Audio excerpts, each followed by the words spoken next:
नमस्ते। आइए आज सुनते हैं नोबेल पुरस्कार विजेता रविंद्रनाथ टैगोर की कहानी प्रेम का मूल्य। बृहस्पति छोटे देवताओं का गुरु था। उसने अपने बेटे कच्छ को संसार में भेजा कि शंकराचार्य से अमर जीवन का रहस्य मालूम करे। कच्छ शिक्षा प्राप्त करके स्वर्ग लोक को जाने के लिए तैयार था। उस समय वह अपने गुरु की पुत्री देवयानी से विदा लेने के लिए आया। कच्छ: देवयानी, मैं विदा लेने के लिए आया हूँ। तुम्हारे पिता के चरण कमलों में मेरी शिक्षा पूरी हो चुकी है। कृपा कर मुझे स्वर्ग लोक जाने की आज्ञा दो। देवयानी: तुम्हारी कामना पूर्ण हुई। जीवन के अमृतत्व का वह रहस्य तुम्हें ज्ञात हो चुका है जिसकी देवताओं को सर्वदा इच्छा रही है। किंतु तनिक विचार तो करो, क्या कोई और ऐसी वस्तु शेष नहीं जिसकी तुम इच्छा कर सको? कच्छ: कोई नहीं। देवयानी: बिल्कुल नहीं। तनिक अपने हृदय को टटोलो और देखो, संभवतः कोई छोटी बड़ी इच्छा कहीं दबी पड़ी हो। कच्छ: मेरे उषाकालीन जीवन का सूर्य अब ठीक प्रकाश पर आ गया है। उसके प्रकाश से तारों का प्रकाश मध्यम पड़ चुका है। मुझे अब वह रहस्य ज्ञात हो गया है जो जीवन का अमरत्व है। देवयानी: तब तो संपूर्ण संसार में तुमसे अधिक कोई भी व्यक्ति प्रसन्न न होगा। खेद है कि आज पहली बार मैं ये अनुभव कर रही हूँ कि एक अपरिचित देश में विश्राम करना तुम्हारे लिए कितना कष्टप्रद था। यद्यपि यह सत्य है कि उत्तम से उत्तम वस्तु जो हमारे मस्तिष्क में थी तुमको भेंट कर दी गई है। कच्छ: इसका तनिक भी विचार मत करो और हर्ष सहित मुझे जाने की आज्ञा दो। देवयानी: सुखी रहो मेरे अच्छे सखा। तुम्हें प्रसन्न होना चाहिए कि यह तुम्हारा स्वर्ग नहीं है। इस मृत्यु लोक में जहाँ तृषा से कंठ में कांटे पड़ जाते हैं, हंसना और मुस्कुराना कोई ठिठोली नहीं है। यह ही संसार है जहाँ अधूरी इच्छाएं चहुं ओर घिरी हुई हैं, जहाँ खोई हुई प्रसन्नता की स्मृति में बार बार कलेजे में हूक उठती है, जहाँ ठंडी सांसों से पाला पड़ा है। तुम ही कहो, इस दुनिया में कोई क्या हंसेगा? कच्छ: देवयानी बता, जल्दी बता, मुझसे क्या अपराध हुआ? देवयानी: तुम्हारे लिए इस वन को छोड़ना बहुत सरल है। यह वही वन है जिसने इतने वर्षों तक तुम्हें अपनी छाया में रखा और तुम्हें लोरियां दे देकर थपकाता रहा। तुम्हें अनुभव नहीं होता कि आज वायु किस प्रकार क्रंदन कर रही है। देखो, वृक्षों की हिलती हुई छाया को देखो, उनके कोमल पल्लवों को निहारो। वे वायु में घूम नहीं रहे बल्कि किसी खोई हुई आशा की भांति भटके भटके फिर रहे हैं। एक तुम हो कि तुम्हारे ओष्ठों पर हंसी खेल रही है। प्रसन्नता के साथ तुम विदा हो रहे हो। कच्छ: मैं इस वन को किसी प्रकार मातृभूमि से कम नहीं समझता, क्योंकि यहाँ ही मैं वास्तव में आरंभ से जन्मा हूँ। इसके प्रति मेरा स्नेह कभी कम न होगा।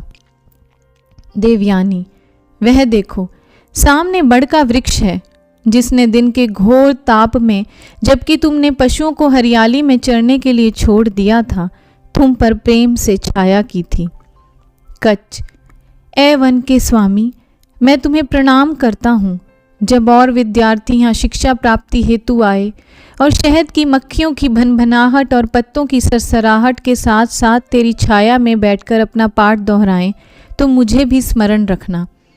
देवयानी: और तनिक वनमती का भी तो ध्यान करो, जिसके निर्मल और तीव्र प्रवाह का जल प्रेम संगीत की एक लहर के समान है। कच्छ: आह, उसको बिल्कुल नहीं भूल सकता। उसकी स्मृति सदा बनी रहेगी। वनमती मेरी गरीबी की साथी है। वह एक तल्लीन युवती की भांति होठों पर मुस्कान लिए अपने सीधे सीधे गीत गुनगुनाते हुए निस्वार्थ सेवा करती है। देवयानी: किंतु प्रिय सखा, तुम्हें स्मरण कराना चाहती हूँ कि तुम्हारा और भी कोई साथी था जिसने बेहद प्रयत्न किया कि तुम इस निर्धनता के दुख से भरे जीवन के प्रभाव से प्रभावित न हो। यह दूसरी बात है कि यह प्रयत्न व्यर्थ हुआ। कच्छ: उसकी स्मृति तो जीवन का एक अंग बन चुकी है। देवयानी, मुझे वे दिन स्मरण हैं जब तुम पहली बार यहाँ आए थे। उस समय तुम्हारी आयु किशोर अवस्था से कुछ ही अधिक थी। तुम्हारे नेत्र मुस्कुरा रहे थे। तुम उस समय उधर वाटिका की बाड़ के समीप खड़े थे। कच्छ, हाँ हाँ, उस समय तुम फूल चुन रही थी। तुम्हारे शरीर पर श्वेत वस्त्र थे। ऐसा दिखाई देता था जैसे उषा ने अपने प्रकाश में स्नान किया है। तुम्हें संभवतः स्मरण होगा, मैंने कहा था कि यदि मैं तुम्हारी कुछ सहायता कर सकूं तो मेरा सौभाग्य होगा। देवयानी, स्मरण क्यों नहीं है? मैंने आश्चर्य से तुमसे पूछा था कि तुम कौन हो, और तुमने अत्यंत नम्रता से उत्तर दिया था कि मैं इंद्र की सभा के प्रसिद्ध गुरु बृहस्पति का सुपुत्र हूँ। फिर तुमने बताया था कि तुम मेरे पिता से वह रहस्य मालूम करना चाहते हो जिससे मुर्दे जीवित हो सकते हैं। कच्छ, मुझे संदेह था कि संभव है तुम्हारे पिता मुझे अपने शिष्य रूप में स्वीकार न करें। देवयानी, किंतु जब मैंने तुम्हारी स्वीकृति के लिए समर्थन किया तो वह इस विनती को अस्वीकार न कर सके। उनको अपनी पुत्री से इतना अधिक स्नेह है कि वह उसकी बात टाल नहीं सकते। कच्छ, और जब मैं 3 बार विपक्षियों के हाथों मारा गया तो तुम्ही ने अपने पिता को बाध्य किया था कि वे मुझे दोबारा जीवित करें। मैं इस उपकार को बिल्कुल नहीं विस्मृत कर सकता। देवयानी, उपकार? यदि तुम उसको विस्मृत कर दोगे तो मुझे बिल्कुल दुख न होगा। क्या तुम्हारी स्मृति केवल लाभ पर ही दृष्टि रखती है? यदि यही बात है तो उसका विस्मृत हो जाना ही अच्छा है। प्रतिदिन पाठ के पश्चात संध्या के अंधेरे और शून्यता में यदि असाधारण हर्ष और प्रसन्नता की लहरें तुम्हारे सिर पर बीती हों तो उनको स्मरण रखो। उपकार को स्मरण रखने से क्या लाभ? यदि कभी तुम्हारे पास से कोई गुजरा हो जिसके गीत का चुभता हुआ टुकड़ा तुम्हारे पाठ में उलझ गया हो, या जिसके वायु में लहराते हुए आंचल ने तुम्हारे ध्यान को पाठ से हटाकर अपनी ओर आकर्षित कर लिया हो, अपने अवकाश के समय में कभी उसको अवश्य स्मरण कर लेना, परंतु केवल यही, कुछ और नहीं। सौंदर्य और प्रेम का याद न आना ही अच्छा है। कच्छ, बहुत सी वस्तुएं हैं जो शब्दों द्वारा प्रकट नहीं हो सकती। देवयानी, हाँ हाँ, मैं जानती हूँ। मेरे प्रेम से तुम्हारे हृदय का एक एक अणु छिद चुका है, और यही कारण है कि मैं बिना संकोच के इस सत्य को प्रकट कर रही हूँ कि तुम्हारी सुरक्षा और कम बोलना मुझे पसंद नहीं। तुम्हें मुझसे अलग होना अच्छा नहीं, यहीं विश्राम करो। कोई ख्याति ही हर्ष का साधन नहीं है। अब तुम मुझको छोड़कर नहीं जा सकते। तुम्हारा रहस्य मुझ पर खुल चुका है। कच्छ, नहीं देवयानी, नहीं, ऐसा न कहो। देवयानी, क्या कहा? नहीं, मुझसे क्यों झूठ बोलते हो? प्रेम की दृष्टि छिपी नहीं रहती। प्रतिदिन तुम्हारे सिर के तनिक से हिलने से, तुम्हारे हाथों के कंपन से तुम्हारा हृदय तुम्हारी इच्छा मुझ पर प्रकट करता है। जिस प्रकार सागर अपनी तरंगों द्वारा काम करता है, उसी प्रकार तुम्हारे हृदय ने तुम्हारी भावभंगिमा द्वारा मुझ तक संदेश पहुंचाया। सहसा मेरी आवाज़ सुनकर तुम तिलमिला उठते थे। क्या तुम समझते हो कि मुझे तुम्हारी उस दशा का अनुभव नहीं हुआ? मैं तुमको भली भांति जानती हूँ, और इसलिए अब तुम सर्वदा मेरे हो। तुम्हारे देवताओं का राजा भी इस संबंध को नहीं तोड़ सकता। कच्छ, किंतु देवयानी, तुम ही हो। क्या इतने वर्ष अपने घर और घर वालों से अलग रहकर मैंने इसलिए परिश्रम किया था? देवयानी, क्यों नहीं? क्या तुम समझते हो कि संसार में शिक्षा का मूल्य है और प्रेम का मूल्य ही नहीं? समय नष्ट मत करो, साहस से काम लो और यह प्रतिज्ञा करो। शक्ति, शिक्षा और ख्याति की प्राप्ति के लिए मनुष्य तपस्या और इंद्रियों का दमन करता है। एक स्त्री के सामने इन सब का कोई मूल्य नहीं। कच्छ, तुम जानती हो कि मैंने सच्चे हृदय से देवताओं से प्रतिज्ञा की थी कि मैं जीवन के अमरत्व का रहस्य प्राप्त करके आपकी सेवा में दोबारा आ उपस्थित होऊंगा। देवयानी, परंतु क्या तुम कह सकते हो कि तुम्हारे नेत्रों ने पुस्तकों के अतिरिक्त और किसी वस्तु पर दृष्टि नहीं डाली? क्या तुम यह कह सकते हो कि मुझे पुष्प भेंट करने के लिए तुमने कभी अपनी पुस्तक को नहीं छोड़ा? क्या तुम्हें कभी ऐसे अवसर की खोज नहीं रही कि संध्या काल मेरी पुष्प वाटिका के पुष्पों पर जल छिड़क सको? संध्या समय जब नदी पर अंधकार का वितान तन जाता तो मानो प्रेम अपने दुखित मौन पर छा जाता। तुम घास पर मेरे बराबर बैठकर मुझे अपने स्वर्गिक गीत गाकर क्यों सुनाते थे? क्या यह सब काम उन षड्यंत्रों से भरी हुई चालाकियों का एक भाग नहीं जो तुम्हारे स्वर्ग में श्रम्य है? क्या इन कृत्रिम युक्तियों से तुमने मेरे पिता को अपना न बनाना चाहा था और अब विदाई के समय धन्यवाद के कुछ मूल्यहीन सिक्के उस सेविका की ओर फेंकते हो जो तुम्हारे छल से छली जा चुकी है?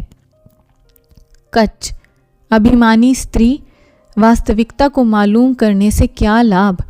यह मेरा भ्रम था कि मैंने एक विशेष भावना के वश तेरी सेवा की और मुझे उसका दंड मिल गया, किंतु अभी वह समय नहीं आया कि मैं इस प्रश्न का उत्तर दे सकूं कि मेरा प्रेम सत्य था या नहीं, क्योंकि मुझे अपने जीवन का उद्देश्य दिखाई दे रहा है।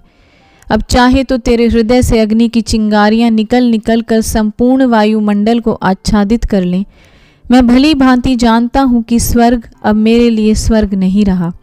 देवताओं की सेवा में यह रहस्य तुरंत ही पहुंचाना मेरा कर्तव्य है, जिसको मैंने कठिन परिश्रम के पश्चात प्राप्त किया है। इससे पहले मुझे व्यक्तिगत प्रसन्नता की प्राप्ति का ध्यान तनिक भी नहीं था। क्षमा कर देवयानी, मुझे क्षमा कर। सच्चे हृदय से क्षमा का इच्छुक हूँ। इस बात को सत्य जाना कि तुझे आघात पहुंचाकर मैंने अपनी कठिनाइयों को दुगना कर लिया है। देवयानी, क्षमा? तुमने मेरे नारी हृदय को पाषाण की भांति कठोर कर दिया है। वह ज्वालामुखी की भांति क्रोध में भभक रहा है। तुम अपने काम पर वापस जा सकते हो, किंतु मेरे लिए शेष क्या रहा? केवल स्मृति का एक कंटीला बिछौना और छिपी हुई लज्जा जो सर्वदा मेरे प्रेम का उपहास करेगी। तुम एक पथिक के रूप में यहाँ आए धूप से बचने के लिए, मेरे वृक्षों की छाया में आश्रय लिया और अपना समय बिताया। तुमने मेरे उद्यान के संपूर्ण पुष्प तोड़कर एक माला गूंथी और जब चलने का समय आया तो तुमने धागा तोड़ दिया, पुष्पों को धूल में मिला दिया।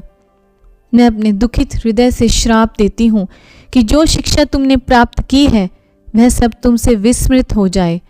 दूसरे व्यक्ति तुम्हारे से शिक्षा प्राप्त करेंगे, किंतु जिस प्रकार तारे रात में अंधियारी से संबंध स्थापित नहीं कर पाते बल्कि अलग ही रहते हैं, उसी प्रकार तुम्हारी यह विद्या भी तुम्हारे जीवन से अलग रहेगी।